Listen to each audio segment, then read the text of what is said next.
Hey, double deuce. Have a seat. How's everybody doing? All right. Happy Friday, everybody. We are going away. Lindsay Fry, come on up.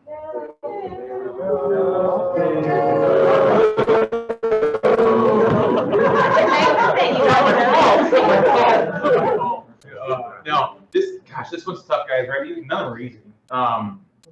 One thing you'll notice when we're doing these farewells is everyone's had a big impact to this squadron in different ways. Everyone brings a different set of toolkits to the fight, different skills, different personalities. It's important for us to leverage as best we can, but also share some of the culture that is the double deuce with these members. This is an absolute success story. So she doesn't look like she was a master sergeant previously. There's the first compliment of the day.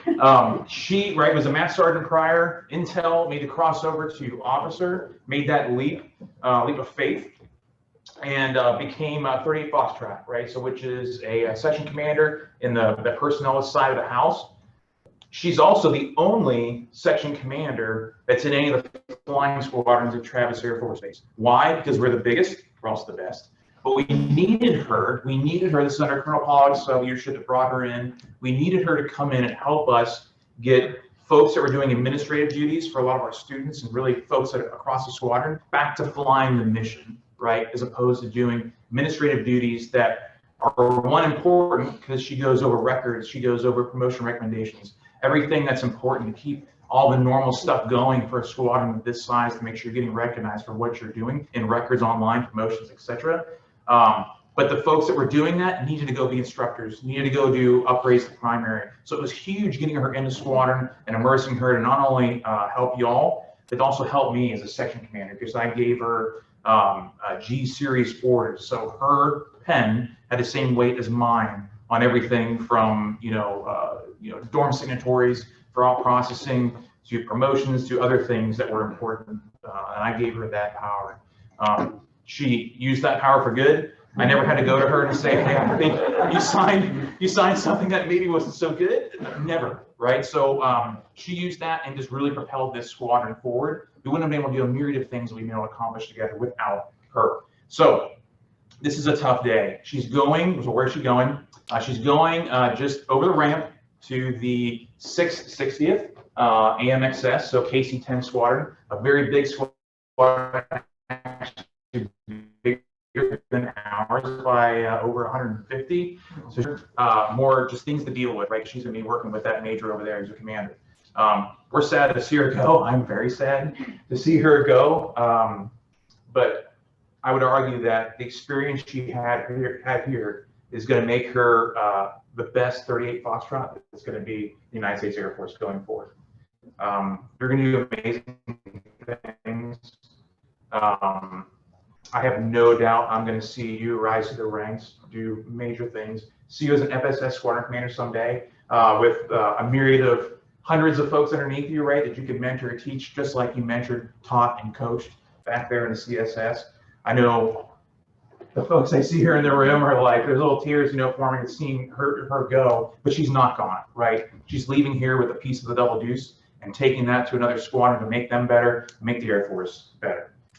We had General Bibb, right, come through the squadron the other day. So thanks to the team for doing that because that went perfectly. He was old stalking rounds and he left with a tear in his eye, reflecting back when he was a captain hacking the mission of double deuce. I also want to take the opportunity to get to sign her litho that the CSS put together. So on the back, you can only see General Bibb's signature. But you also see Chief Fickley's signature for 18th Air Force Command Chief. So super, super cool. So I'm going to hand this over to you on behalf of the CSS team and also your tail flash here, just to thank you sincerely for everything you did with us, for us, that you're going to take forward and just do amazing things in this United States Air Force. Thanks a lot. All right, and then one more. The coveted tail flash. Oops, thanks. The coveted tail flash. Can't leave without that. You'll be one of the few 38 Fox that has that on her wall. Okay. Congratulations. I'm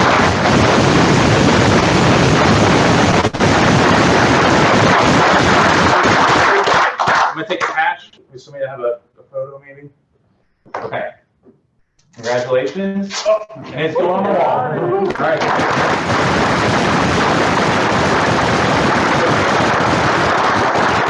I'm shaking. I'm so nervous.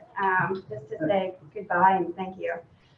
So this year was just aside from COVID. This year was a lot for me. It was a big transition that I had to make.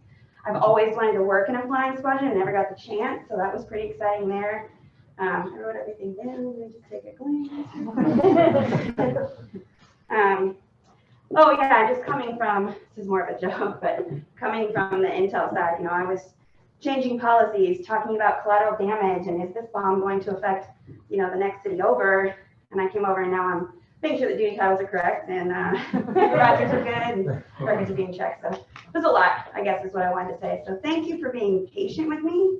Thank you for letting me try new things, for giving me just enough to maybe drown, but still was able to bring myself back with a good team. So thank you for that. Got to talk to the girls, of course. This can sometimes be a thankless job, just the one that we've chosen. But know that these guys are saying thank you when they come to us, right? If they didn't trust us, if they didn't think we could do it, they wouldn't come to us. So you're not invisible. I know you guys are working stuff behind the scenes that we don't even know is a problem yet. Thank you for, how do I want to say it? I wanted to come to work, I was really excited to talk to a group of very strong, opinionated, vocal women, and I'm so thankful that you just welcomed me into the team and I got to be a part of it. So thank you for that. I'll leave you with just one more thing, and it was that we had actually during May's going away, we brought up this quote from Maya Angelou. It's Still here.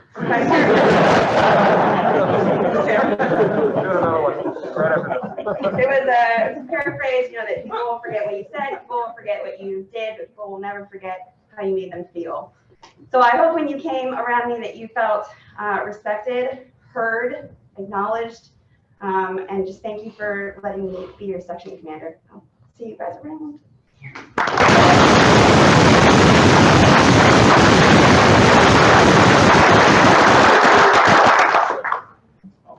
Onto the normal all-call slide here, exec team. So there is that KC 46 tour that I mentioned. Captain Daryl Baker will be is here. So if you're interested in that, 1300, make it back in time for Heron Shuttle 1422. We're sending away Staff Sergeant Adams, so please be there for that. Squadron annual awards, we announced those last month, so please pick up your hardware. You deserved it. And upcoming holidays, 15th is President's Day, so we have that day off. Let's see, Hack and Mish to stateside, and Chinese crew is somewhere over the Atlantic to be landing back stateside here in about an hour. So we did it. Yeah.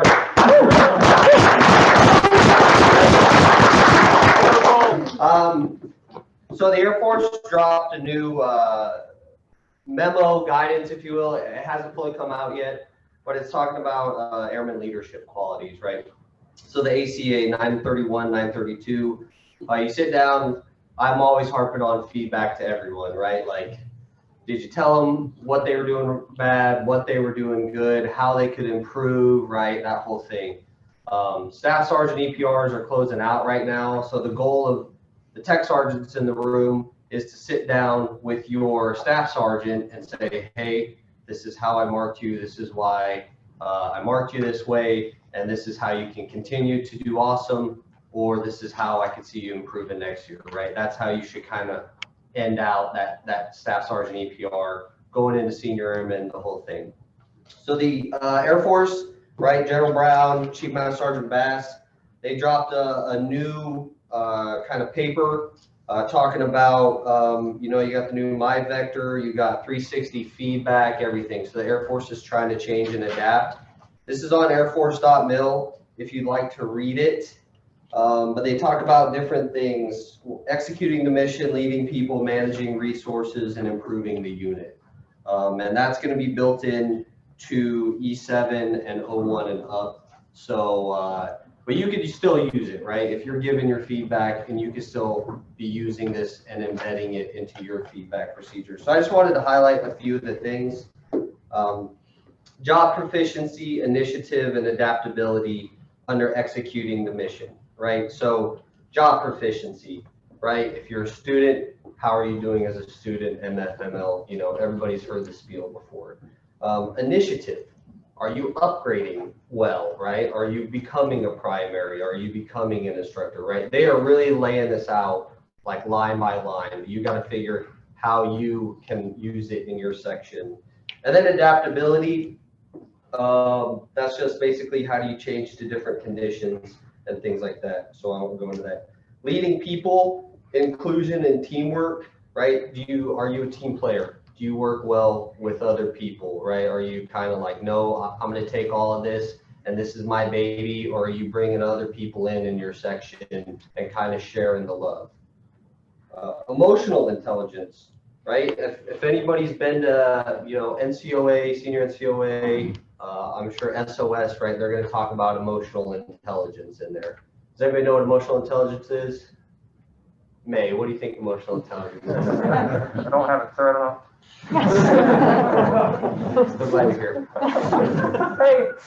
So emotional intelligence, right? So I kind of tie this into, let's say you do sit down with that staff sergeant, you're writing on that senior airman tech, whatever, and you're like, hey, you're not doing good. Like, this is where I see you, and this is where I think you should be, right? And if you have like a high EQ, you're gonna say, okay, yep, I got it, right? If you have a low EQ, you're like, oh, that dude's a jerk. He just doesn't like me, right? The whole, you know, like Colonel Kramer says, like, that happened to me. I'm not owning any of it, right? As opposed to somebody who's like, okay, I'm gonna take this, I'm gonna own it, and I'm gonna get better, right? You have a high emotional intelligence, and you don't just MF that dude behind his back.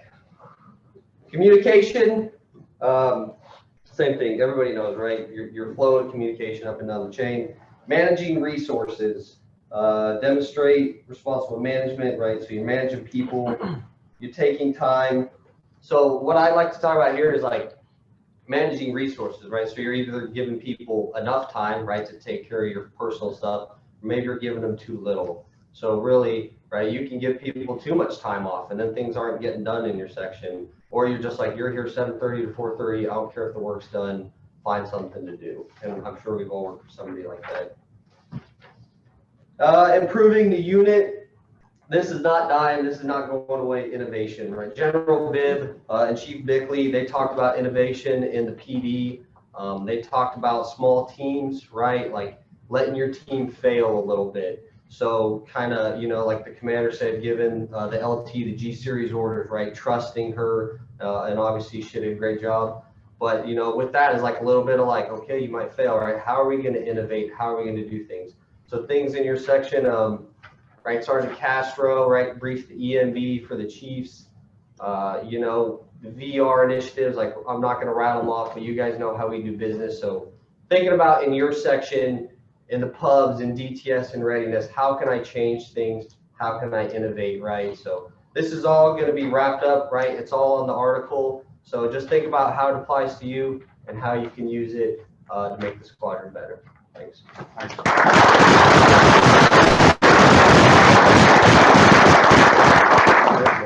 All right, morning team. We've got the COVID booster blues this morning, so I'll try to get the energy up. Who's been on an OST before in the last year? Raise your hand. 90% of the squad. So,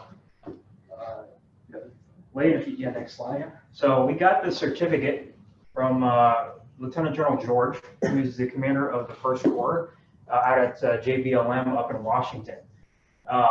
This is not only a thanks, right, to the crew members you see up there for moving these troops for their pre-deployment training over to Fort Polk. This is a thanks really to all of you who have participated in OSTs, from the students all the way to the instructors, from the folks in the training shop and tactics who have done all the planning to push these along. So this is pretty awesome. So round of applause for this crew.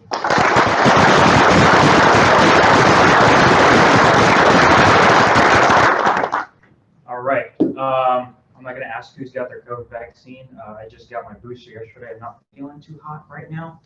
Found some Advil and some Tylenol getting me through the day. But I wouldn't be surprised, right, if states like Germany, countries like Germany start imposing some kind of restrictions, right, like COVID vaccinated crews. That's something that we're actively talking about. Not trying to convince anybody to go get them, but the restrictions, right, are just getting ridiculous as the days go by. About that, so who's been on a mission where you've been on 2 to 3 max duty days, close to 24 hours? Raise your hand. Everybody should be raising 2 hands. Those are rough, right? Those are extremely rough. Food options are very limited in Germany right now.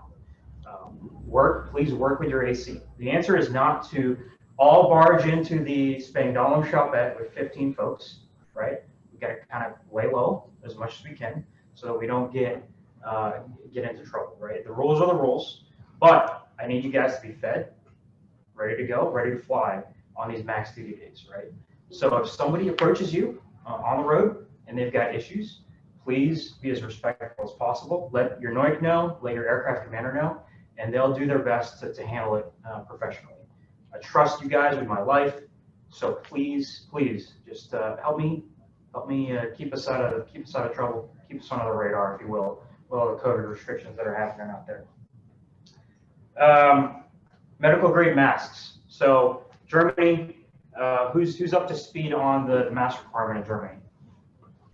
Okay, you all should have read the emails that were sent out and the messages in Slack. But essentially, we all need medical type masks. So those blue triple pleated masks are now all mandatory in Germany. So they've all been placed in your trip kits, and it's mandatory if you're walking around the base to have that on. So I just want to make sure everybody is that we're level setting the mask requirement in Germany. And thank you, Ms. Hunter, for purchasing those so quickly for us.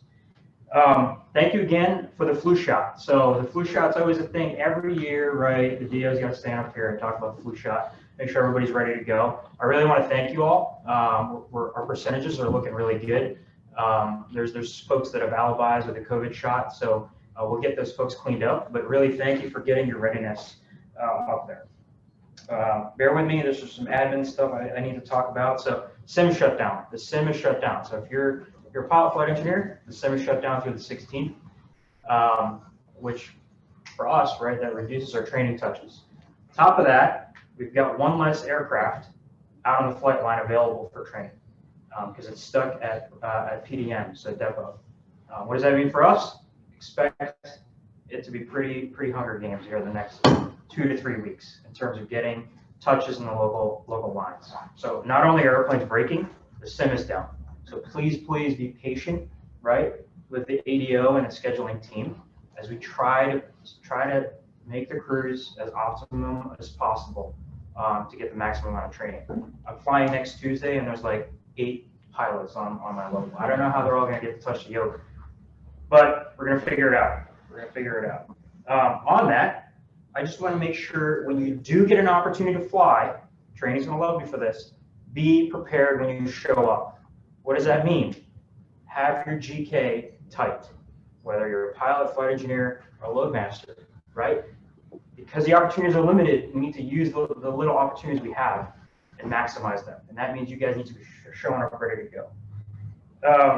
Last thing, I'll talk for Sandoval on this. Special interest items were just released. If you guys signed that off in GTIMS and you were in a rush and you didn't exactly get to read the whole thing, please go back in your EFB, sync it up, and update your iOS so that it doesn't break.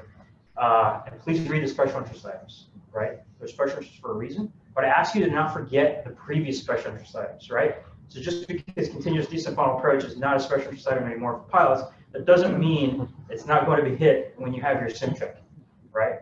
So please don't forget about the historical special interest items. Unfortunately, they get deleted from the FCF library, so just memorize them as best you can. I'll wrap it up since I'm kind of dozing off here with this COVID. I don't have Viking blood like the boss. I just want to thank you all for your professionalism. It's great to see every seat in here packed. It's really a pleasure to be your ops officer, and keep on doing what you're doing. All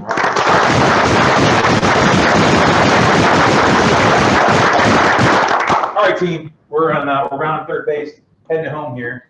I want to take this opportunity to cover a couple pieces of admin, because this is our communication, one of our forms of communication, other than Slack and email, etc. So first, feedback, right? Much like Senior Reinbold was talking about, feedback's so important. We talk about it for our SDRPs when we're giving feedback on folks that are an upgrade. If there's a supervisor in the room, you're giving feedback. It doesn't have to always be in the ACA. It probably shouldn't be on the ACA, but it's happening a lot of times, not just in the middle of that reporting period, okay? For those of you that are reported on, I reported on, right?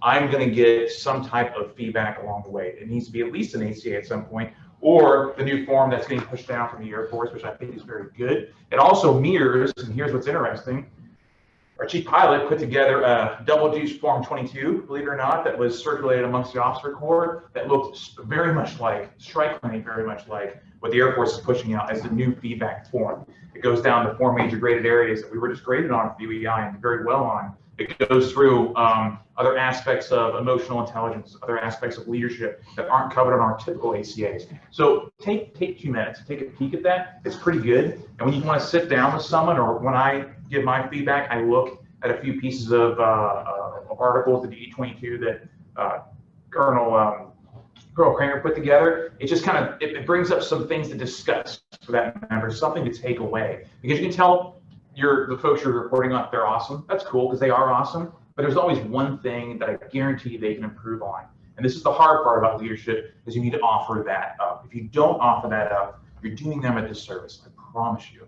And those that you're reporting on, those that you're supervising, whether they know it or not, they really want that feedback. As human beings, we inherently want to get better. That's why you're all here.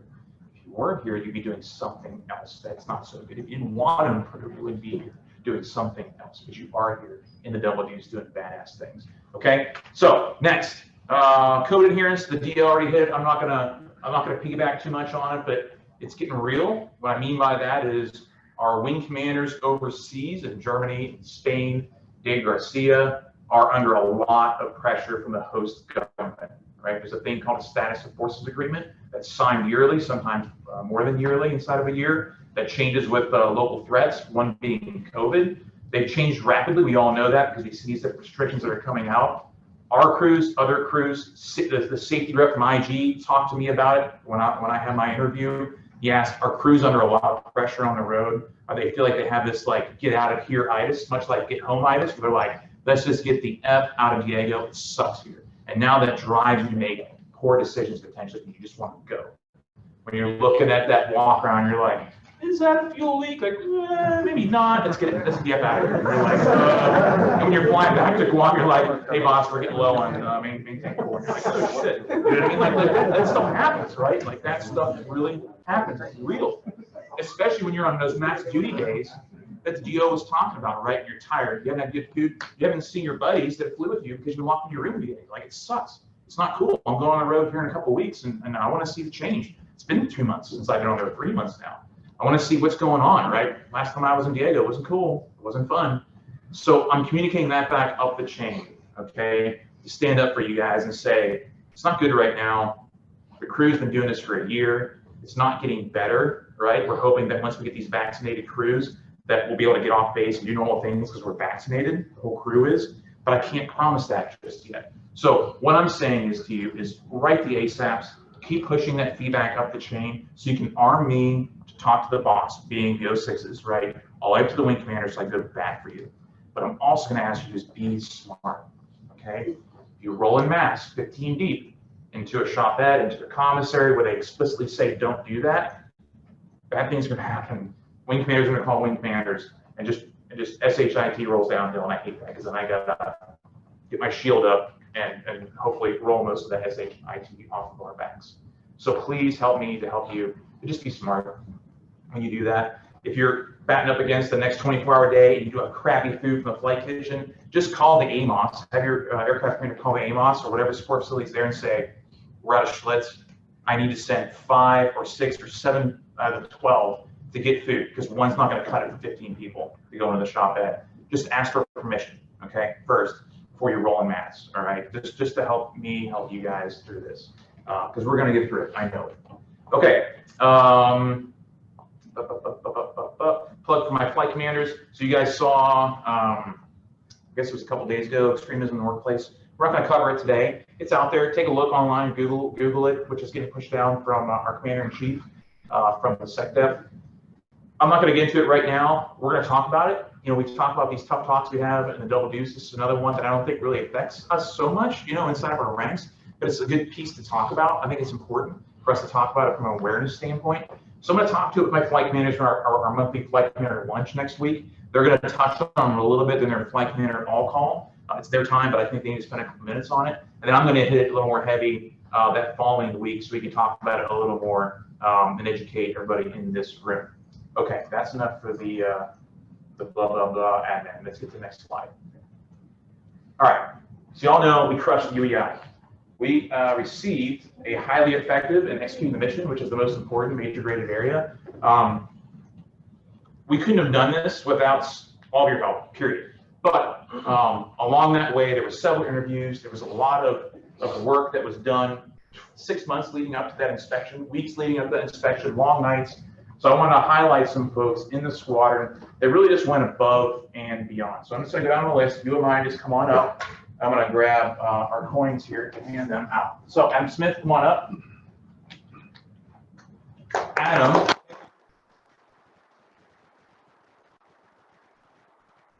Our very own Miko Morales was one of the inspectors that did a virtual call-in, along with Torres, Senior Master Sergeant Torres, and Lieutenant Colonel Detloff from A3UV. Adam absolutely crushed his interview, and everything was tight back in Stanival. So that is also some teamwork, but it couldn't have been done without his leadership.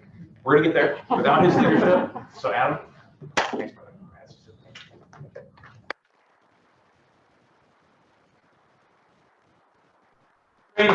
Another awesome flight, which is a no-fail flight, one of the most difficult flights in a large squadron.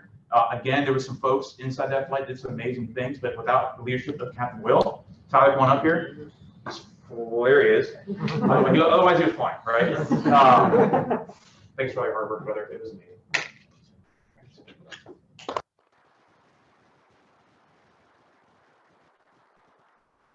Captain Alex Potts. So as you all know, the flight commanders did interviews with me. I actually sat them down and we grilled them on some questions to prep them for that interview. No other squadron did that actually in the group.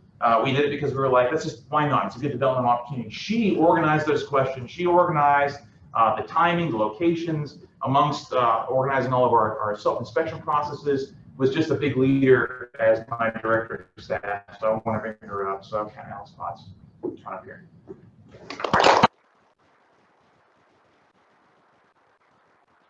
All right, next. Yeah, we can clap. Let's just keep clapping.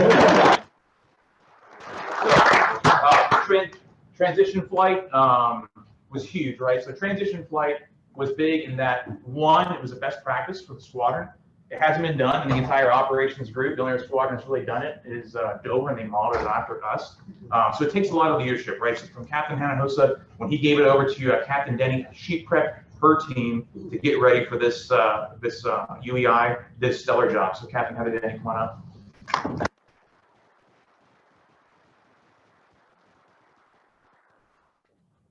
All right. Again, another flight that was inspected was shown to have flawless results from DERS, art sorts, when I briefed it to the 1-star that last week. So again, under the leadership of Captain Vaughn, come on up.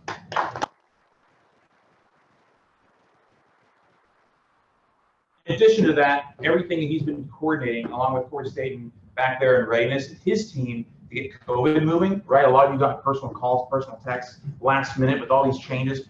Under his leadership, it was possible. So again, thanks.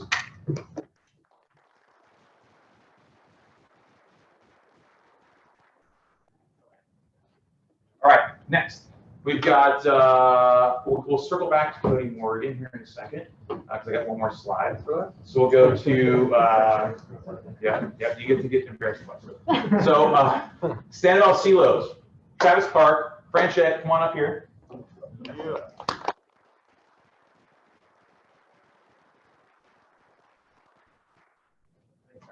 again, there's a lot of work. If you've been a CLO, some of you have been CLOs, there's a lot of thankless work that goes on back there. Those Form 8s don't take care of themselves. There's a lot of rules in the Vault 2 that have to be accomplished that, again, have to be black and white, okay, for standard out. So without the work of them two back there, Adam Smith would have had such a great result on his inspection. Congrats.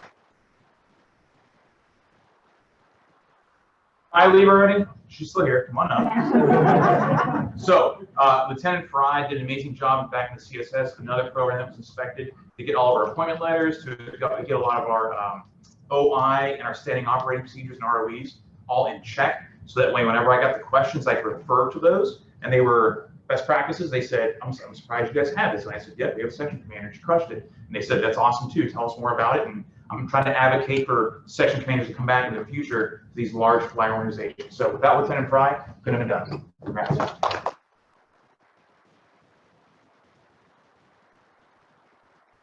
Okay, Master Sergeant Lee. We all know that back in SARM, they've got an immense, come on up here.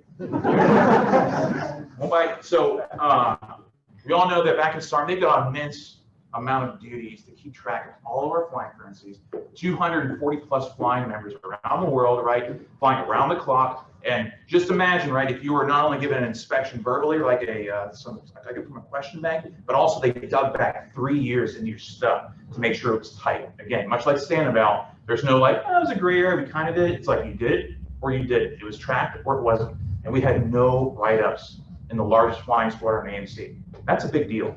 It couldn't have been done without her leadership. So.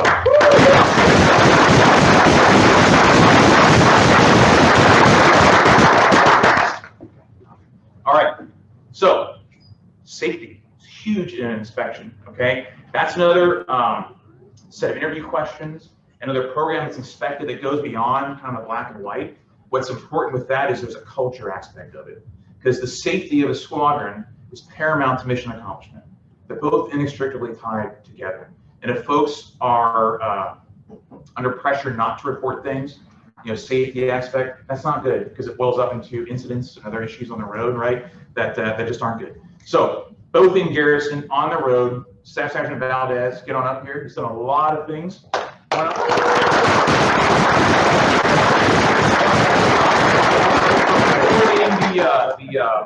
The safety video for me on the motorcycle program, right? So during COVID, I couldn't do that. It was an AFI driven thing, so we needed a video to virtually pass that out to make sure my communications on safety was conveyed. He's also our new fact man. There's a lot of fact man changes, not only for the UEI, but also in prep for General Bib. So, Jonathan, I'm impressed. All right, good.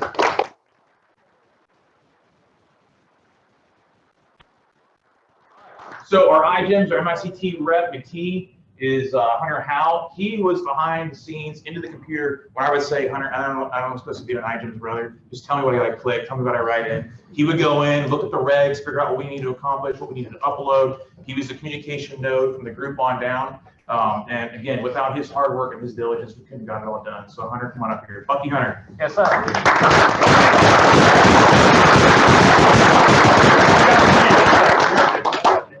All right.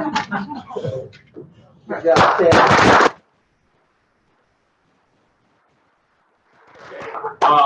Again, back in the CSS, Michelle Hanskin, she's a Jane of all trades. She does so many different things for our squadron, from security to information protection to onboarding. There's just a myriad of things that have to be tracked and uploaded and make sure they're done with the I's dotted, T's crossed. And she did an amazing job of making sure the past 3 years she's been here, right? That was all accomplished, no write-ups. So Michelle, come on up here. Thank you.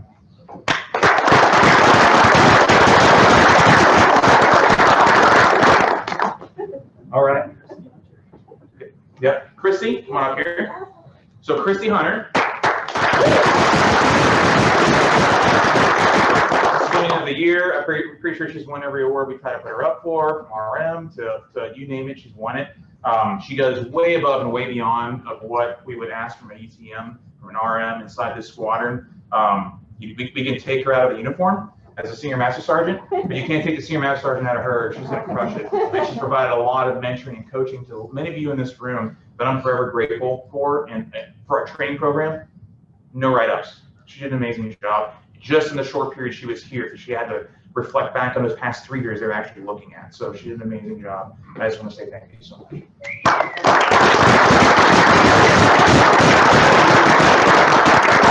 Okay, so Court Staten, Chelsea Bellamy, they're not here, but they also did an amazing job with Corey with working through DERS. This is our secret, our classified reporting system. Did a great job getting me queued up so I could brief the 1-star, and we did a nice job there. And then it was Chelsea Bellamy as well. That's right. It was on the slide, but she's not with us right now. Just a hand for them as well.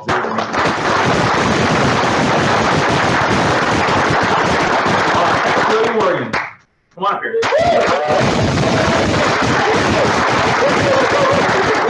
All right. So there was one safety officer in all the 26 squadrons and group safeties and wing safety on base that were nominated as a top performer for this UEI. And who was it that interviewed? What was her name? Oh God, Miss Juliana Hood, I think. It was Hood. Mrs. Hood. That's right. She left. So we all know Cody's a charmer, right? And his safety acumen and his charm combined to create this like Captain Planet that like came forward and just blew her socks off. She was just amazed by him. So we not only got the chief of wing safety, who's the chief of AMC safety, handwritten letter and a coin, but the following statements, I'm going to have to read it. I'm going to embarrass you, brother. I can't wait. Captain Cody Morgan demonstrated outstanding enthusiasm for safety that was contagious and refreshing to see. His outstanding efforts resulted in a cultural environment in a squadron that was overall an example for the entire wing. Furthermore, his monthly safety-gram posts in high traffic areas, the double deucer, was exemplary. He was far and away the most outstanding flight safety officer encountered in the entire course of this inspection. Captain Morgan's enthusiasm for flight safety and mishap prevention brings credit to himself and the 6th Airman Building. Reads like an MSN. Like, so, congrats, brother.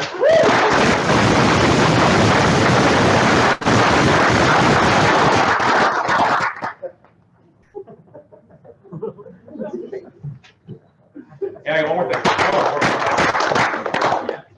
Oh, you're going to safety work? I have one from command. So, congrats.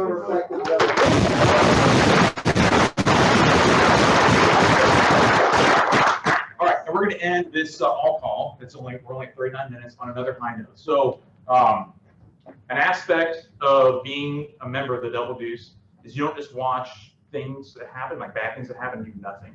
You're going to see a problem or a problem coming up the chain. You're like, I can see this one coming. I want to do something about it, as opposed to just letting it happen to one of your teammates or you, and then having to deal with what comes afterwards. So what I mean by that is we had a member of the squadron. Next slide. So Shane Harden, this was last week, I believe, was going on his way up to the FSS to do some paperwork processing there. He witnessed an elderly man fall, strike his head off of a curb, a concrete curb, up by the FSS, and started bleeding profusely from his head. He ran over to the gentleman, applied sulfate buddy care, stopped the bleeding, contacted EMTs. EMTs arrived, got him stabilized, and could have potentially saved his life. So this is a Good Samaritan of the Week award that was well over-earned for Staff Sergeant Shane Harden. So come on up, Shane.